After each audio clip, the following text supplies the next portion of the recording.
نکلے تھے. انہوں نے کہا نجات کا مدار عقیدہ کفارہ پر ہے. میں کہتا ہوں بھائیو اس میں ذرا غور کرو.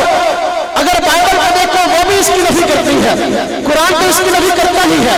قرآن کہتا ہے وَلَا تَزِرُ وَازِرَةٌ وِزْرَ أُخْرَىٰ, اگر ایک انسان سے غلطیاں ہوئی ہیں تو اس کا بوجھ اسی پر ہے, دوسرے انسان پر اس کا بوجھ نہیں ڈالا جائے گا.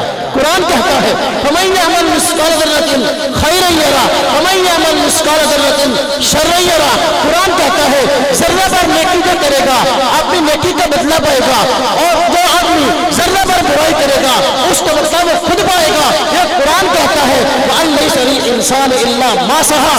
قرآن کہتا ہے جو آدمی خود اپنے لیے بھاگ دوڑ کرتا ہے اس بھاگ دوڑ کا انجام اس کا ملنے والا ہے. تم کیسے کہتے ہو حجاب کا مدار عقیدہ کفارہ پر ہے؟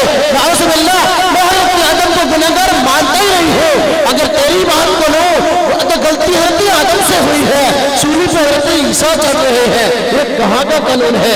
آج عیسائی عدالتوں میں ایسے ہی ہوتا ہے, جرم کوئی اور کر لے سولی پہ کسی اور کو چڑھا دو, اور پہلے اپنی عقل میں کبھی کم از کم اپنی عقل کے ذریعے تھوڑی بات سوچ کر کبھی یہ بات کہی ہوتی تو پھر تمہیں یہ بات کہنے کی ضرورت نہ ہوتی. قرآن کہتا ہے یہ عقیدہ سراسر غلط ہے.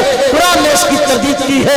نجات کا مدار ایمان پر ہے, نجات کا مدار اعمال صالحہ پر ہے. اللہ رب العزت فرماتے ہیں ان اللہ لا یغفر ان یشرک بہ ویغفر ما دون ذلک لمن یشاء.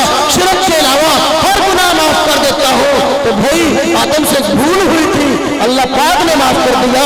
قرآن نے کہا ہے ان کے الفاظ کو ذکر کیا حضرت آدم اور حضرت حوا کے ربنا ظلمنا انفسنا وان لم تغفر لنا وترحمنا لنکونن من الخاسرین. قرآن نے کہا وتاب علیہ, ان کی توبہ کو قبول کیا ہے, اور توبہ قبول ہو گئی ہے, انہوں نے توبہ کر لی ہے, اب گناہ رہا ہی نہیں ہے, گناہ پہلے کھا ہی نہیں. اگر غلطی تھی بھول دی وہ غلطی نہیں نہیں ہے, اللہ پاک نے معاف کر دیا ہے.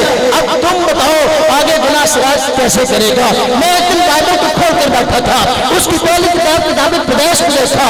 اس میں مختلف کتابیں ہیں. پہلی کتاب کا نام کتاب پیدائش ہے, یہ تورات کی پہلی کتاب ہے. تورات 5 کتابوں کے مجموعے کا نام ہے. اس میں لکھا تھا جو آدمی انگور کھاتا ہے اسی کے دانت کھٹے ہوتے ہیں. جو انگور کھاتا ہے اسی کے دانت کھٹے ہوتے ہیں. میں نے کہا جس نے انگور کھایا دانت اسی سے کھٹے ہوئے, انگور کسی نے کھا لیا دانت کسی اور کے کھٹے کرتے ہو. ارے اس عقل سے کام تو لے لو. پھر الحمدللہ اسلام کی وہ تعلیمات جو ہمارے پیغمبر صلی اللہ علیہ وسلم لے کر آئے ہیں اگر غور سے دیکھیں الحمدللہ آج سارے ادیان سے بالکل ممتاز ہے. ہر انسان یہ سوچنے پر کہنے پر مجبور ہے کہ اسلام کی تعلیمات جو ہمارے پیغمبر لے کر آئے ہیں واقعی وہ ایسی تعلیمات جن کو دنیا کے اندر